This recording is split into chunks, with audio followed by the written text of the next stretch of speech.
하나님께서 죄인들을 찾아오신다. 하나님은 그런 분이다라는 겁니다. 하나님이 죄인들을 찾아오셔서 관계를 가지실 때 아주 인격적인 관계를 맺으시는데 그 인격적 관계를 일방적으로 하시는 게 아니라 상호 간에 단단히 결속되도록 하시는 방식으로 해서 인격적 관계를 맺으십니다. 그 단단하게 결속하는 방식으로서 뭘 하셨냐면 약속을 하시죠. 그래서 약속의 대상으로서 우리, 그리고 우리도 약속의 대상으로서 하나님을 알게 되어서 약속을 통해서 서로 간에 이 결속이 된다. 이렇게 말씀을 드렸죠. 그런데 그 약속은 어떤 내용이냐 하면 하나님께서 죄인들을 찾아오시고 죄인들과 관계를 가지시기 위해서 하시는 그 많은 역사들 속에서 용서하고 새롭게 하시고 구원하고 하는 그 하나님의 모든 역할이 있는데 그 역할 속에서 하나님이 우리를 자녀로 삼아 주신다는 것입니다.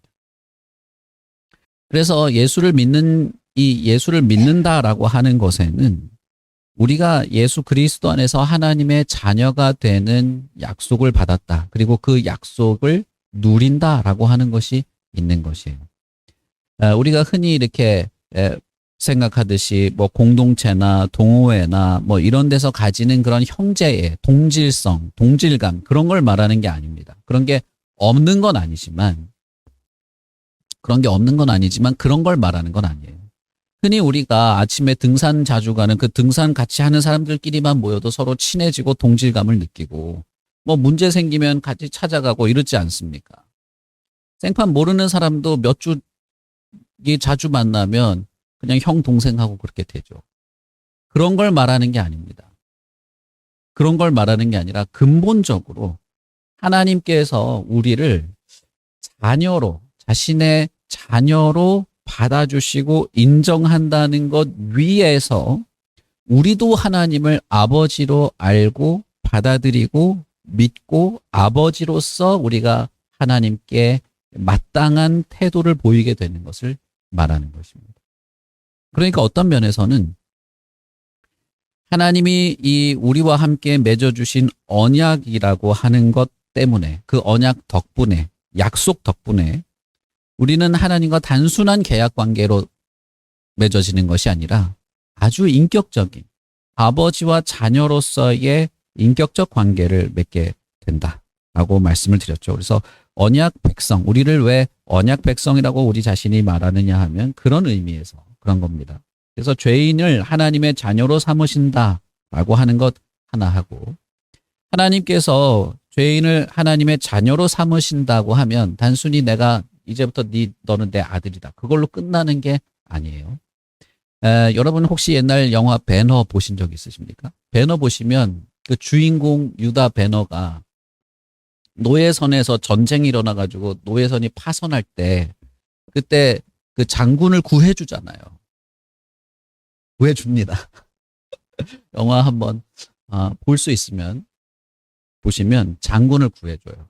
그래서 그 장군이 유대인 노예지만 너는 내 목숨을 구했으니까 내가 이제부터 너를 아들로 삼아주겠다 이렇게 하거든요. 그러면서 자기 집안의 반지를 빼서 그 유다 베너의 손에 딱 껴줍니다.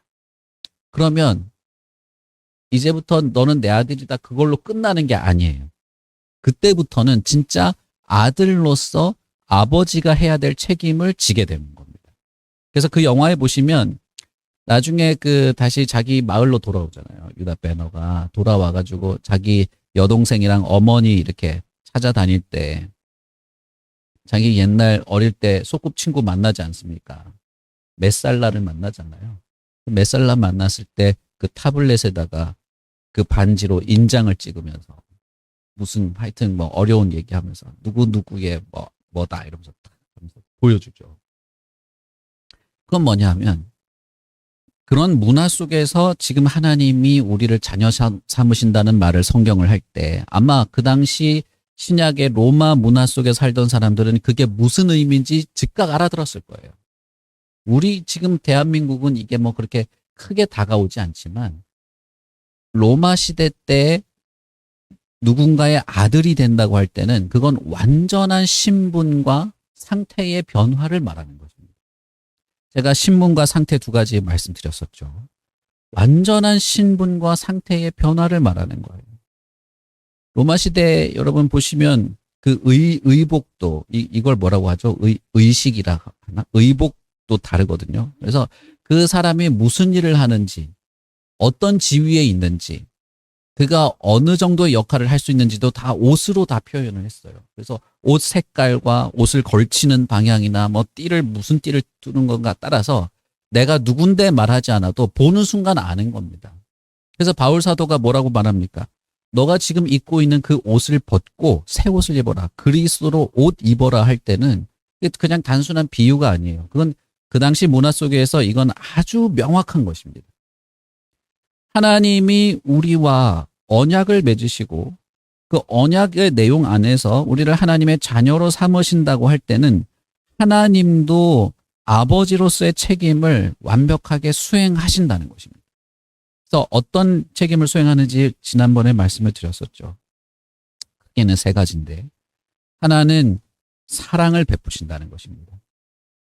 두 번째는 자녀를 보호하고 세 번째는 자녀를 가르치고 양육하는 것입니다. 이것이 아버지가 자식에게 가지는 책임이고 하나님은 이 책임을 수행하십니다. 어떤 면에서 하나님이 왜 우리를 사랑하십니까? 사랑이 많아서 그냥 사랑이 주체할 수 없고 막 넘쳐 흘러가지고 내가 누구를 사랑할까? 그렇게 표현하는 사람들도 가끔씩 있어요. 그러나 이것은 훨씬 더 중요한 것입니다. 하나님이 그냥 사랑에 미쳐가지고 막 나 사랑할게 뭐 못 견디겠어 이런 것이 아니에요. 물론 성경의 표현은 하나님이 우리를 사랑하는 그 사랑을 못 견뎌 한다는 식의 표현이 있긴 있어요. 그러나 하나님의 사랑은 분명한 책임과 역할 그리고 그 자신의 진심을 담아서 하는 자녀가 반드시 아버지의 사랑을 누려야만 하기에 아버지로서 자녀에게 무한한 사랑을 베풀 책임을 다하시는 그런 사랑인 것입니다. 그러니 자녀로서 아버지에게 아버지여 아버지로서 나를 사랑해 주십시오라고 말할 수도 있는 거예요. 무슨 말인지 아시겠죠? 그냥 너무 인품이 좋은 사람이 있어. 선생님, 제가 너무 지금 사랑이 고픈데 저를 사랑해 주실 수 있나요? 사랑이 많고 인품이 훌륭하니까 그럴 수 있겠죠? 이런 정도가 아니에요. 그런 이상한 게 아닙니다. 자녀로서 아버지에게 마땅히 그걸 기대할 수 있는 겁니다.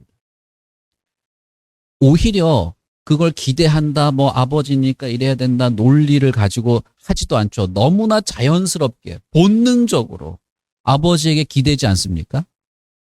본능적으로 아버지를 바라보잖아요. 본능적으로 아버지의 사랑과 자비와 이 인내를 본능적으로 바라게 되잖아요. 자녀로서는 마땅히 그렇게 할 수 있는 것입니다. 그러니 이것은 훨씬 더 깊고 훨씬 더 무한한 것을 담고 있는 것입니다. 하나님께서 왜 이렇게 하셨는가에 대해서는 우리도 다 말을 할 수는 없어요. 그걸 우리가 말할 수는 없습니다. 그러나 분명한 건 있습니다. 하나님이 이렇게 저와 여러분을 아버지로서 사랑하신다는 것입니다. 단순히 내가 널 아들로 삼아줄게 이게 아니라 실제로 하나님은 우리를 아들로 대접하신다는 것이죠. 이건 실제적인 겁니다. 그리고 보호하는 것이죠. 그리고 가르치고 양육하는 것입니다. 이 세 가지는 혜택이기도 하고 특권이기도 해요. 그래서 하나님의 사랑을 은혜로 혜택으로 받고 또 하나는 특권으로 누리고 요구할 수도 있는 겁니다. 하나님의 보호를 혜택으로 누리면서 하나님의 보호를 특혜로 누리고 요구할 수 있는 거예요. 하나님 보호해 주십시오 할 수 있는 거예요. 하나님이 우리를 양육하고 가르치시는 이 일이 세상 어디에도 없는 특혜임과 동시에 우리의 특권이기도 한 겁니다. 가르쳐 주시고 나를 연단하시고 깎아내시고 다듬어 주시고 나를 일으켜 주시고 바르게 세워 주시고 가르쳐 달라고 할 수 있는 겁니다. 이건 마땅히 그래야만 합니다. 이것이 언약 백성을 향한 하나님의 열심이다. 그렇게 말씀을 드렸죠. 지난번에 여기까지 말씀을 드렸고, 그렇다면 언약 안에서 우리가 하나님의 자녀가 된다고 할 때 우리는 그럼 어떠냐는 거예요. 우리 정작 나 당사자는. 나는 하나님을 아버지로 진짜 여기고 믿고 하나님을 아버지로서 내가 대접하고 반응하고 하나님을 그렇게 아버지로서 내가 함께 하고 있냐는 겁니다. 섬기고 있냐는 것입니다. 이것이 우리에게 한 가지 생각해 봐야 될 내용이겠죠. 오늘 우리 본문을 보시면 예수님께서 제자들에게 설교를 하고 있는 도중에요. 이 말을 할 때 예수님의 어머니와 동생들, 마가복음에 보면 남자 형제 그리고 누나들이 왔다 이렇게 표현이 되어 있습니다. 왔을 때 제자들이 말해요. 예수님이 막 설교하고 가르치고 있는 도중에 그렇게 말을 한 거죠. 그러니까 예수님이 이렇게 말합니다. 누가 내 어머니고 내 동생들인가? 그렇게 하고 지금 예수님의 설교를 들으러 앞에 나와 있는 제자들을 손으로 가리키면서 나의 어머니와 나의 동생들을 보라 이렇게 말한 것입니다. 그리고 여기서 이 단락에서 가장 중요한 구절인 50절을 말하죠. 누구든지 하늘에 계신 내 아버지의 뜻대로 하는 자가 내 형제요 자매요 어머니다 이렇게 말한 것입니다. 여기서 보시면 하나님만 언약 안에서 우리를 하나님의 자녀로 생각하시고 있는 것이 아니고 예수님도 누가 내 가족이냐, 누가 내 어머니고 동생들이고 누이들이냐, 마가복음에는 형제요 자매냐 이렇게 돼 있어요. 그러니까 아마 그 당시에 예수님 앞에 나와서 설교를 듣는 사람들은 남자만 있는 게 아니라 여자들도 있었던 것 같습니다. 여기서 우리가 알 수 있는 건 무엇입니까? 예수님께서도 새 언약 안에서의 거듭난 사람들을 하나님의 자녀고 자신의 형제고 자매로 인식하고 있었다는 것이 틀림없다는 것입니다. 예수님이 자신의 육신의 어머니, 생모와 어떤 그런 동생들을 무시했던 것이 아니에요. 그의 일이 아니라 그 상황 속에서 진정한 가족이 훨씬 중요하다는 것을 말하고 있는 것입니다. 언약 공동체, 하나님이 주신 약속을 함께 가지고 있는 이 공동체가 가지는 정체성이라고 하는 것은 하나님의 자녀로서의 정체성이고 그 하나님의 자녀가 된 사람들의 모임인 이 교회와 공동체는 결국은 하나님의 가족으로서의 정체성을 가진다는 것입니다. 예수님이 뭐라고 말했습니까? 예수님이야말로 하나님의 아들인데 너희들은 내 형제다 말한 거예요. 당신들은 내 자매다 말한 것입니다. 왜 그렇게 말할 수 있습니까?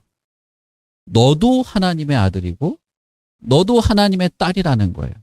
그런데 이 말은 좀 이상하죠. 왜냐하면 예수님과 이 설교를 듣고 있는 이 사람들, 제자들은 엄청난 격차가 있어요. 심지어 예수님은 그 제자들에게 뭐라고 말했냐면 너희들은 믿음이 적다라고 말했습니다. 믿음이 적은 자들아 내가 언제까지 설명해줘야 되냐 이렇게 할 정도의 사람들이었어요. 그럼에도 불구하고 예수님은 그들을 하나님의 아들로 인정했습니다. 그래서 내 형제라고 불렀어요. 내 자매라고 부른 것입니다. 훌륭하고 믿음이 특출나고 헌신하고 봉사하고 인품이 뛰어나고 뭘 능력이 좋아서 가르치는 걸 잘하고 그걸 말한 게 아니에요.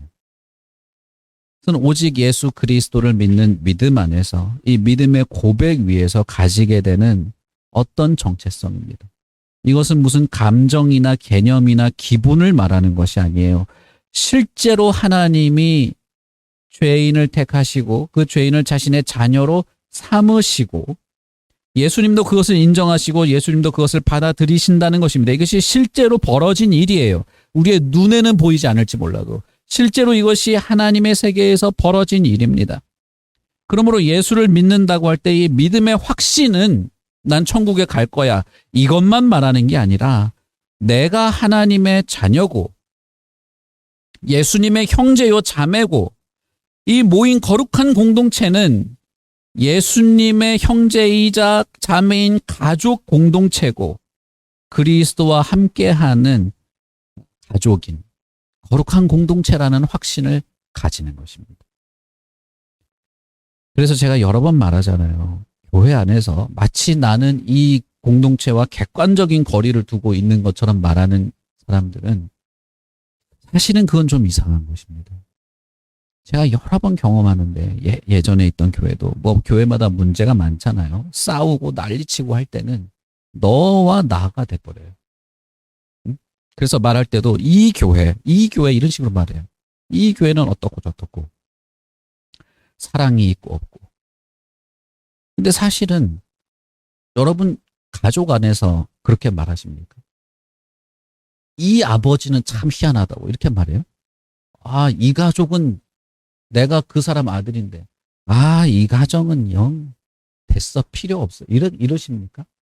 여러분 아들이 아버지한테 김형 이러지 않잖아요. 당신과 나는 달라. 이 집안이 왜 이래? 이러지 않잖아요. 우리가 하나님을 믿는 믿음 혹은 예수님을 믿는 믿음이라고 하는 것에는 아주 각별하고 독특한 것이 있습니다. 세상 그 어디에서도 줄 수 없고 누릴 수 없는 독특한 게 있습니다. 그건 뭐냐면 실제로 내가 하나님의 자녀가 된다는 것입니다. 실제로 예수님이 나를 형제로 받아들여 주신다는 거예요.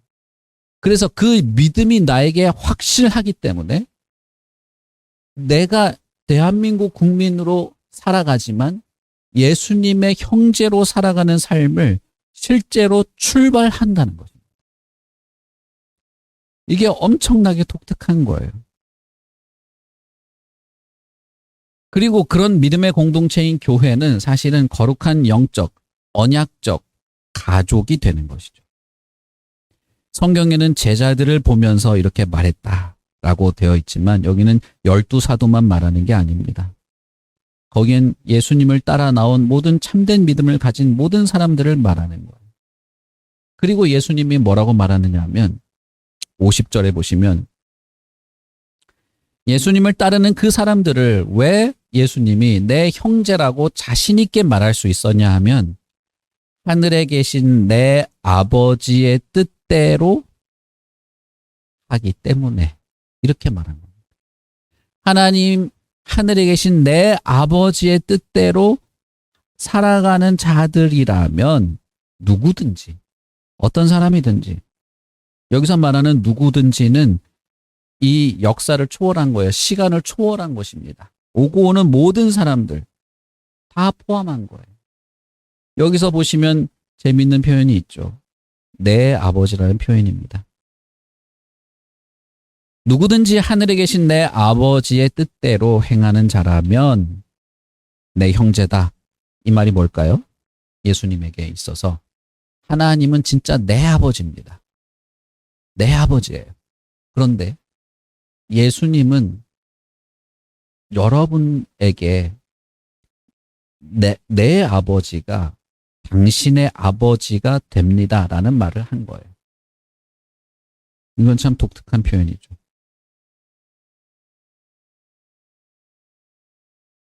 다시 말하면 예수님은 내 아버지를 다른 사람들의 아버지로 믿고 있다는 겁니다. 내 아버지를 당신의 아버지로 예수님도 그렇게 생각한다는 거예요. 만약에 여러분 누군가가 자녀가 많이 있다 할지라도 또 한 명의 자녀를 입양해서 가족으로 받아들였다 해봅시다. 그런데 진짜 자기가 낳은 자식이 그 입양해온 가족에게 너 우리 아버지한테 아버지라고 부르지 마. 이 사람은 내 아버지지 네 아버지가 아니야. 이렇게 말하는 어떤 상황이 있다고 생각해 보세요. 그렇다면 한 가족 공동체 안에 있어도 이 아이에게는 새로 입양해 온 이 아기는 자기 가족이 아닌 것.